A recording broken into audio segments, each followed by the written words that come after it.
Welcome to మన Bommarillu. Upcoming రివ్యూలోకి వెళ్ళిపోదాం. ఆనంద భైరవి ఇంట లహరి పెళ్లి సందడి మొదలవుతుంది. అనన్య లహరిని ఎలాగైనా జైలుకు పంపించాలని అతిపెద్ద ప్లాన్ వేస్తుంది. ఆ ప్లాన్ని ఆనంద ఎలా తిప్పికొడుతుంది, లహరి పెళ్లిని ఘనంగా ఎలా జరిగించబోతుంది అన్నది రివ్యూలో చెప్పడం జరుగుతుంది. ఈ రివ్యూ నచ్చినట్టయితే లైక్ చేసి సపోర్ట్ చేయండి. అప్కమింగ్ రివ్యూలోకి వెళ్ళిపోదాం. ప్రకాష్, సమీరా ఇద్దరు ఇక శవం ఉందని చెప్పి ఇక పోలీసులకి ఫోన్ చేసి డెడ్ బాడీని పైకి తీపిస్తారు. ఆ డెడ్ బాడీ మహేష్దే అని చెప్పి ఇక పోలీసులు లహరికి కాబోయే భర్త అయిన సత్య దగ్గరికి వస్తారు. సార్ అర్జెంటుగా మీతో మాట్లాడాలి అని అంటారు. ఇక ఇన్స్పెక్టర్, చెప్పండి ఏమైంది? మా తమ్ముడు మహేష్ గురించి ఎంక్వైరీ చేయమన్నాను, వాడు ఎక్కడున్నా పెళ్ళికి రావాలి అని అంటారు. ఇక సత్య, సార్ ఈ అనంతగిరి రెస్టారెంట్లోనే ఒక డెడ్ బాడీ దొరికింది. అది మీ తమ్ముడు మహేష్దే అని మాకు అనుమానంగా ఉంది. ల్యాబ్కి పంపించాము. ఒకవేళ తనని చంపి ఇక్కడే పాతి పెట్టేశారేమో అని అంటారు ఇన్స్పెక్టర్.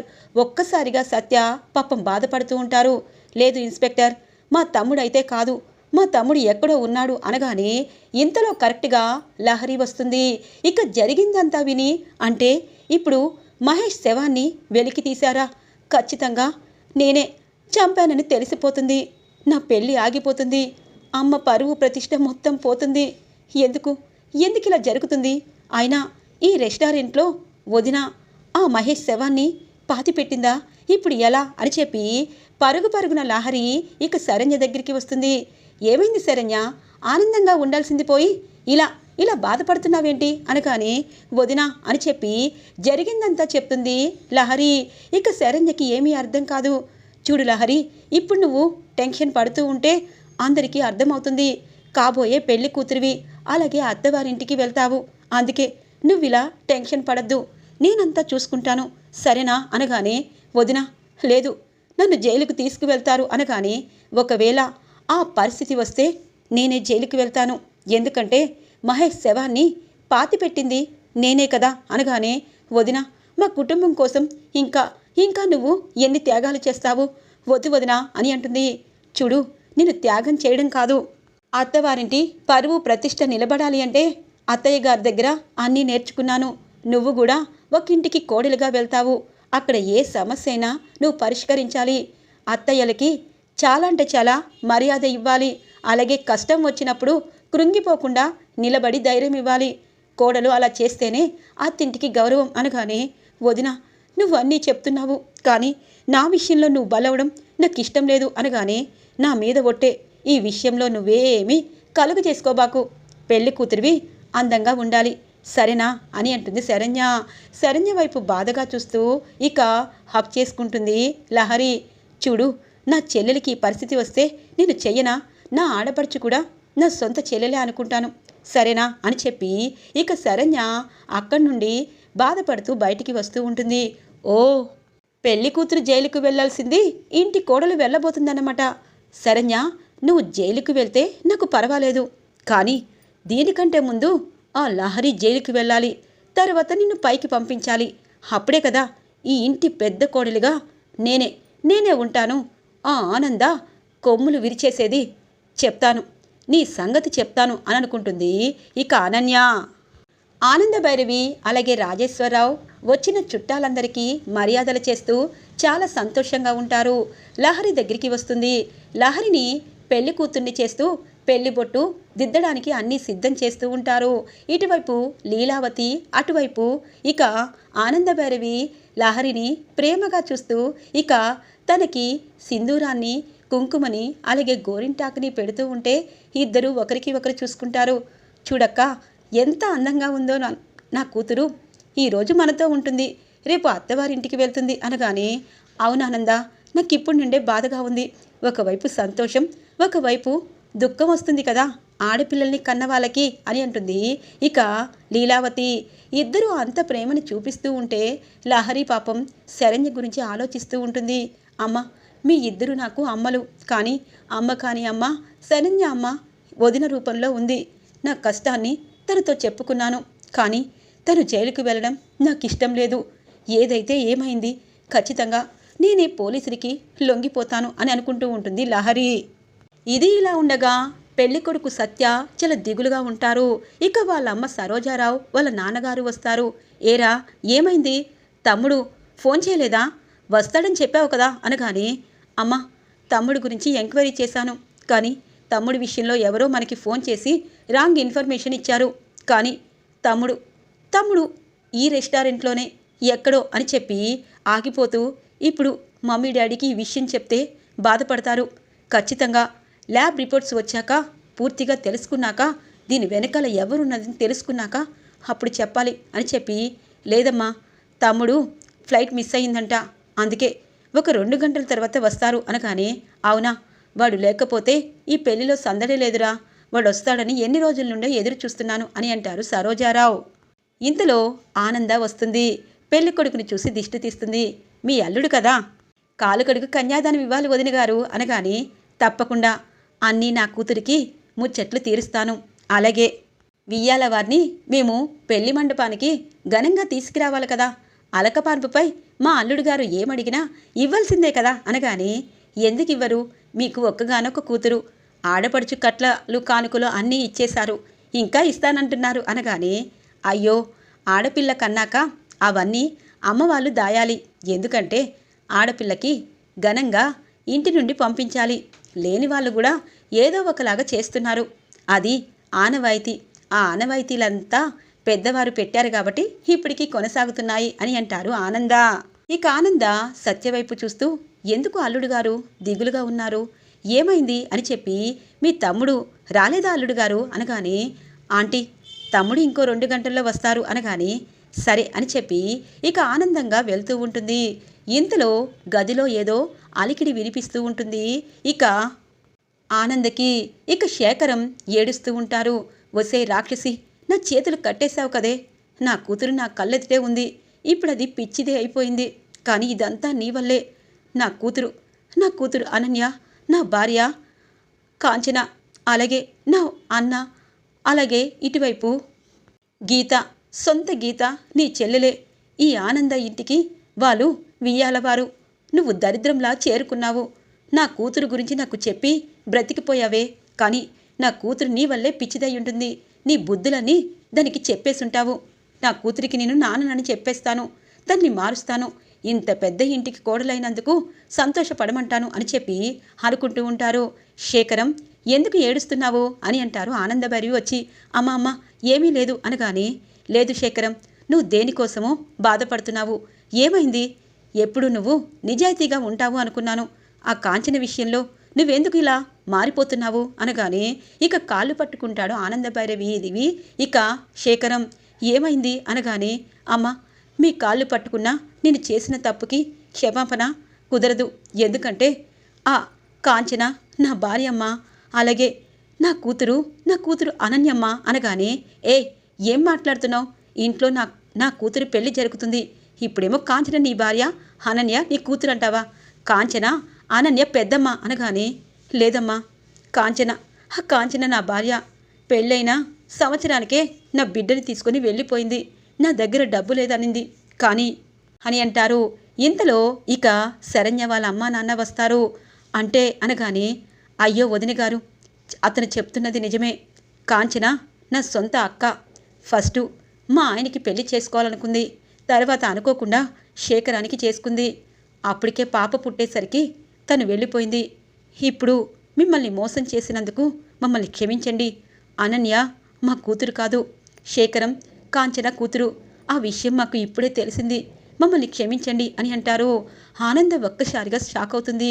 అంటే కాంచన అనన్య ఇంత మోసం చేశారా, కన్న తండ్రిని కూడా చూపించిన ఆ కాంచన ఎంత దుర్మార్గురాలు, చూడండి నిజం చెప్పినందుకు నాకు సంతోషం కానీ బాధ కానీ లేదు, కానీ ఇలాంటి మనుషులు కూడా ఉంటారా అని అనిపిస్తుంది, చూడండి మీ వల్ల అటువైపు శరణ్య, దర్శన్, అక్క, బావ అందరికీ ఇలాంటి విషయాలు తెలిస్తే బాధపడతారు, అందుకే ఇప్పుడు ఆ నిజాలు చెప్పద్దు, పెళ్ళి అయ్యాక అందరికీ అన్ని నిజాలు నేనే చెప్తాను అని చెప్పి, శేఖరం ఇన్ని రోజులు నీ మాట నమ్మనందుకు నన్ను క్షమించు, అలాగే నీ భార్యని నీకు దగ్గర చేస్తాను అని అంటుంది ఆనంద. ఇక ఆనంద, ఒసే అనన్య, సొంత సొంత నాన్న పనివాడు, అలాగే అమ్మ కంత్రిది, కానీ నువ్వు మాత్రం నా కుటుంబాన్ని నాశనం చేయాలనుకుంటున్నావు. ఈ పెళ్లిలో ఏదైనా ప్లాను వేశావు అంటే ఇక నీ జీవితం బస్టాండే అవుతుంది అని అనుకుంటుంది ఆనంద భైరవి. ఇక దర్శన్ శరణ్య దగ్గరికి వస్తారు. ఏంటి శరణ్య, ఇంకా ఈ చీరలో ఉన్నావు? నేను మొన్న అనగానే, అవును, మొన్న మీరు తెచ్చిన చీర చాలా బాగుంది, కట్టుకుంటాను, కానీ మీకు ఒక విషయం చెప్పాలి అనేలోపు ఇంతలో అనన్య, శరణ్య నాకు ఆకలేస్తుంది రారా అని చెప్పి కావాలనే తీసుకువెళ్తుంది. అక్క, నేను ఆయనకి ఒక విషయం చెప్తాను అనేలోపు, నాకు ఆకలంటున్నాను కదా అని చెప్పి తీసుకొస్తుంది. సరే భోజనం తెస్తాను అని చెప్పి తెచ్చి అనన్యకి భోజనం పెడుతుంది. పెద్దమ్మ ఇట్రా, అక్కకి అన్నం తినిపించండి అనగానే, తినిపిస్తాలే, నువ్వు వెళ్ళు. శరణ్య అక్కడి నుండి వెళ్ళిపోతుంది. ఇంతలో ఇక అనన్య సమీరాకి ఫోన్ చేసి ఇక కళ్యాణ మండపానికి రమ్మంటంతో, ఏంటి ఏమైంది అనన్య? అలాగే మహేష్ డెడ్ బాడీ ఎముకలు ల్యాబ్కిచ్చాం కాబట్టి ఖచ్చితంగా లహరిని అరెస్ట్ చేస్తారు, నువ్వేమి టెన్షన్ పడకు అనగానే, నీ ముఖం, లహరిని అరెస్ట్ చేయరు, శరణ్యనే ఆ డెడ్ బాడీని పాతి పెట్టింది కాబట్టి అదే జైలుకు వెళ్తానంటుంది అనగానే, హ్యాపీ కదా అని అంటుంది. ఏంటి హ్యాపీ? అది జైలుకు వెళ్ళిందనుకో ఖచ్చితంగా ఆనంద భైరవికి తక్కువ అంచనా వేస్తున్నావా? అసలైన నేరస్తులు ఎవరు, అసలు ఆ మహేష్కి విషం ఇచ్చింది ఎవరు అన్నది తెలుసుకొని సాక్ష్యాలతో సహా నిరూపించి నన్ను జైల్లో వేపిస్తుంది. అందుకునించే శరణ్యని లహరిని అరెస్టు చేసేదాకా నువ్వు ఖచ్చితంగా కిడ్నాప్ చేయాలి అని అంటుంది. అవునా, ఎలా అని అంటుంది. ఇప్పుడు నువ్వు మాస్క్ వేసుకుని వచ్చావు కదా, వెయిటర్లాగా కూల్ డ్రింక్స్ అన్నీ సర్వ్ చెయ్యి. ఇక తన కూల్ డ్రింక్లో మత్తు మందు ఇచ్చేసే, తనని పెళ్ళయ్యి లహరి అరెస్టు చేసి తీసుకువెళ్లేదాకా విడిచిపెట్టద్దు అనగానే, బాగుంది, నీకు నేను సహాయం చేస్తాను. అప్పుడు దర్శన్ శరణ్య ఒకటవుతారు కదా, ఆ లహరి జైలుకి వెళ్ళినా వెళ్ళకపోయినా నాకు అవసరం లేదు, దర్శన్ నాకు కావాలి అనగానే, పిచ్చిదానా, లహరి జైలుకి వెళ్తే ఇల్లు పునాదులే కదిలిపోతాయి, పెళ్ళి ఆగిపోతుంది. మా అత్తయ్య, మా మావయ్య, ఆనంద భైరవి, అలాగే అందరూ కుటుంబం మొత్తం, ఉమ్మడి కుటుంబం మొత్తం విడిపోతారు, చీలిపోతారు, సునామీ వస్తుంది. అప్పుడు ఖచ్చితంగా దర్శన్ని నీ వాడిని చేసుకోవడం చాలా ఈజీ. దర్శన్కి ఏదైనా చెప్తే వెంటనే నమ్మేస్తాడు, అలాగే కోపం కూడా అలాగే వస్తుంది. మరిదిగారిలో మంచితనం ఎంత ఉందో కోపం కూడా అంతే ఉంటుంది అనగానే, సరే నువ్వు చెప్పింది చేస్తాలే అని చెప్పి సమీరా ఇక మాస్క్ వేసుకొని ఇక పెళ్లిలో వెయిటర్గా అందరికీ కూల్ డ్రింక్స్ ఇస్తూ ఉంటుంది. ఇక అనన్య ఆనంద దూరంగా నవ్వుతూ కనిపించడంతో, ఓ ఆనంద భైరవి, ఈ నవ్వు కొన్ని గంటలు, 2 గంటల్లోనే ఈలోపు కూతురు జైలుకి, కోడలు పైకి వెళ్ళిపోతుందిలే అని చెప్పి అనుకుంటూ ఉంటుంది. ఇదంతా శేఖరం వింటారు. నా కూతురికి పిచ్చి లేదా, కానీ ఈ కుటుంబం కోసం ఇంత ఘోరమైన తప్పు చేస్తుందా? లేదు, అమ్మగారికి చెప్పాలి అని చెప్పి శేఖరం ఆనంద భైరవి దగ్గరికి వస్తారు. ఏమైంది శేఖరం, నీకు నేను మాటిచ్చాను కదా అనగానే జరిగిందంతా చెప్తారు.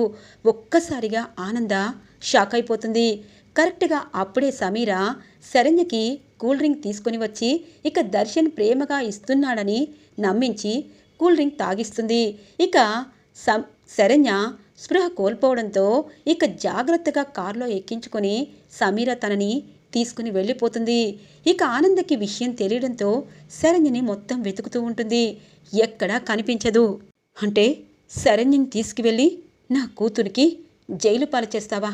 చెప్తాను అని ఆలోచిస్తూ ఉంటుంది. ఇక ఇటువైపు సమీర ప్రకాష్కి కారిచ్చి, నువ్వు వెళ్ళు, ఈ శరణ్యని ఖచ్చితంగా మన ఇంట్లో దాచిపెట్టు, అలాగే నేను ఈ పెళ్ళి ఆగిపోయేదాకా నేను ఇక్కడే ఉంటాను, అలాగే దర్శన్కి నా సొంతం చేసుకుంటాను అని అంటుంది. సరే అని చెప్పి ప్రకాషిక సమీరాని కారులో నుండి కిందికి దింపి తాను డ్రైవ్ చేసుకుని ఇక శరణ్యని తీసుకుని వెళ్తారు. శరణ్య వెనక్కి తిరుగుతుంది. ఆనంద ఎదురుగా కనిపిస్తుంది. ఏంటే ఇక్కడికి వచ్చి ఏదో ప్లాన్ల మీద ప్లాన్లు ఆ గుంటనక్క నువ్వు వేసేశారన్నమాట. సరే వెయ్యి అని చెప్పి ఇక 2 చెంపలు పగలగొట్టి తనని తీసుకువచ్చి ఒక గదిలో ఇక పెట్టి 2 కాళ్ళపైన ఇక గట్టిగా కొట్టి, ఇప్పుడు ఇప్పుడు చెప్పవే, నిన్ను కిడ్నాప్ చేశాను, చంపేస్తాను. నా కూతురు జీవితం ఖచ్చితంగా బాగుపడుతుంది.